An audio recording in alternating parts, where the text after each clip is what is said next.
League of Legends is one of the most successful games in the world. If you've ever been on the internet, I'm 100% sure that you've seen at least some aspect of League culture. It's the game! It sucks playing this and I'm f***ing addicted! You may be wondering, why am I making a video about a 16-year-old game which is probably older than most of the people watching this? Well, it's simple. I hate League of Legends, but I also love it. And this sentiment seems to be what nearly all League players have in common. A toxic love-hate relationship with the game that'll give you levels of dopamine rivaling that of coke when you win, and then rip that same high away from you 15 minutes later when your jungle forgets that he's actually meant to attack the enemies. But despite all the broken keyboards, rooms that smell like rotting corpses, and 27-year-old college dropouts who thought they'd make it pro, there has to be a reason that the franchise has been so successful that it's created over 40 cinematic lore videos for its characters, the most expensive animated show in history, an esports scene worth millions of dollars, and one of the most consistent fan bases in the world. Right?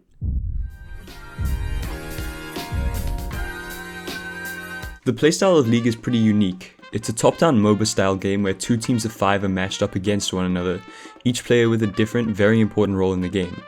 Matches will last for an average of 25 minutes, but depending on your team, the match can take quite a while longer. The main aim of the game is to destroy the enemy nexus, the big building in the middle of their spawn, without breaking your keyboard or skull first. Each player has a specific role in the game. Top lane. This is my main role, so it's obviously my favorite. Top is normally a big carry for the enemy team after I get killed at minute 6 by a fucking dogshit Heimerdinger, actual no skill champ. Anyway, top is generally a very skill-based role, as you're in a constant 1v1 with your enemy top laner. So pretty much it's not my fault that I'm dying, it's just the dogshit League skill-based matchmaking. Mid lane. Though I haven't played much mid, which is probably a good thing, from what I know it's kind of like top, but you're a little bit more helpful in other lanes, rather than just sitting in one place all game and like clicking. Okay, jungle. This is probably one of the most important roles in the game. You're basically a support for the entire team. I am calling from Microsoft Tech Support. There seems to be a problem with your computer, miss. You run around the map, killing the monsters in-game to level up, and then you go gank one of your teammates in their lanes. If your jungle sucks, yeah, you've probably lost that game and it's cooked. ADC. So ADC is literally a role meant for carrying the game. I mean, it's in the name, attack, damage, carry. Basically, ADC is a bottom row lane that has the sole purpose of getting as fed as possible to do the most damage to enemy champions in fights. I'd argue that support is the most boring role in the game, since you basically just sit around tanking damage for your ADC half the time and barely ever get any kills or farm. You're basically just playing as a crash dummy that absorbs damage for your teammates who actually do the work to win the game. Now, that may sound fun and all, but what sets League apart from any other game? How is it that getting a simple kill in this game is so much more impactful than in any other game you've experienced? It all comes down to one thing. Dopamine. League conditions you in a weird way to get a dopamine spike any time that you do even the most minuscule tasks, and somehow it never gets old. You'll first experience this dopamine terrorism when you start playing League's tutorial and find out you can kill minions by clicking on them. That sound of the gold emerging from the dying soul of the minion, it's just intoxicating. I apologize. Then at some point you're gonna find out that you're able to kill players by clicking on them. And my god, that feeling.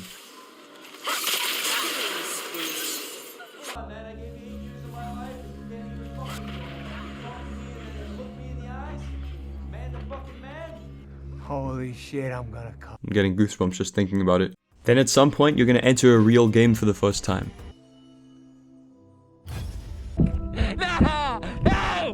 With real human players, if you can consider this lower level that.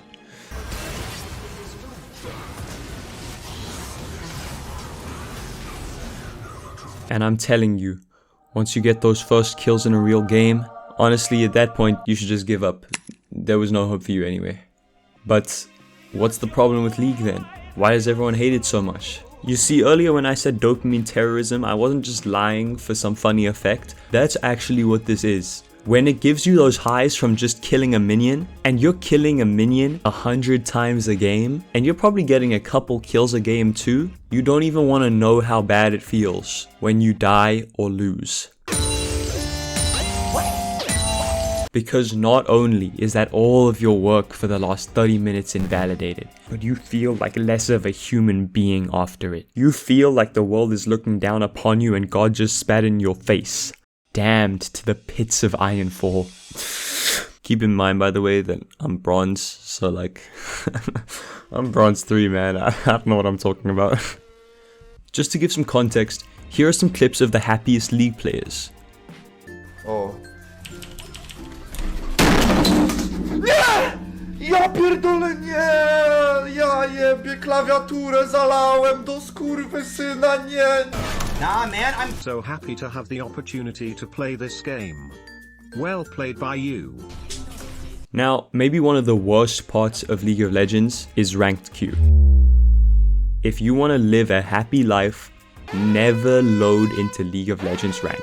You can start the game, you can play quick play, I don't care. But as soon as you load up ranked, your life is gonna change and it will not be for the better. You can't keep getting away with it!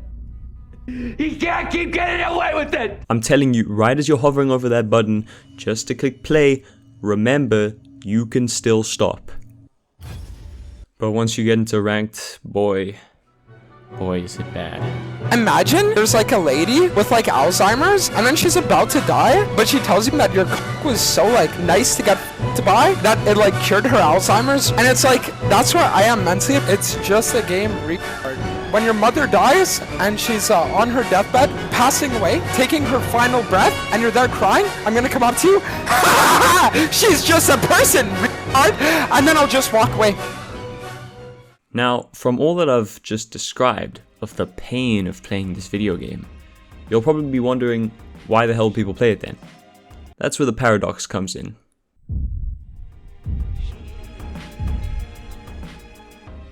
The paradox of League of Legends is that the highs seemingly erase the lows.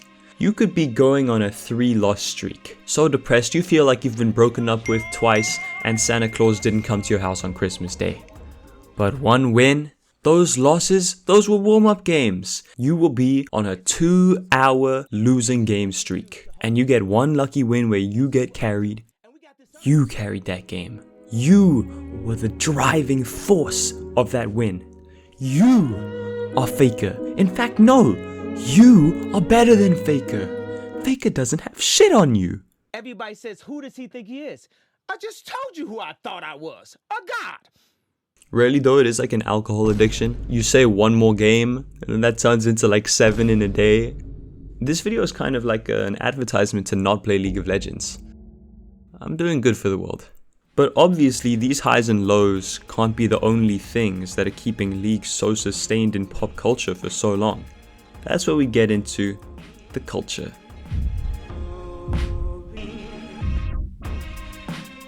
Over the years, League has amassed a whole lot of following, and from that, Riot Games has amassed a whole lot of money. So they can pour some of that gold into League of Legends culture. Now, what is League of Legends culture? The cinematics. Nearly every single character that Riot Games has made for League of Legends has their own backstory written out beautifully, and their own mini animation that gives some more insight into the character and what they're about. As well as this, Riot Games is responsible for the hit show Arcane, which you have most certainly heard about, because everyone back in 2022 was raving about this show. And I'm telling you, you literally couldn't go 2 TikTok scrolls back in the day without somebody talking about Arcane, how good its story or animation was. I mean, Loki, it just got tiring, but it was for a good reason. The show had the highest animation budget of all time in an animated series. I didn't think it was going to be all that, and then I watched it. I'll tell you one thing, it was kinda peak. But the real reason behind all of this effort from Riot Games is just to get players coming back to League. Even though they made a huge loss on the Arcane series, it drove so many players to League that the skin sales from the game were enough to compensate for that. I mean, probably. I don't have a source for that. But maybe at the end of the day, this contrasting relationship of loving and hating League at the same time from its player base might just be one of the biggest reasons that the game is still around today. I mean, look around you. Most of the biggest meme clips that we have over the last decade are of players raging at League. League of Legends has had an undeniable impact on pop culture. You can't deny, no matter how much you hate or love the game, that it's important. And hey, if you want to try out League, I won't stop you, and you'll quit eventually, until you come back.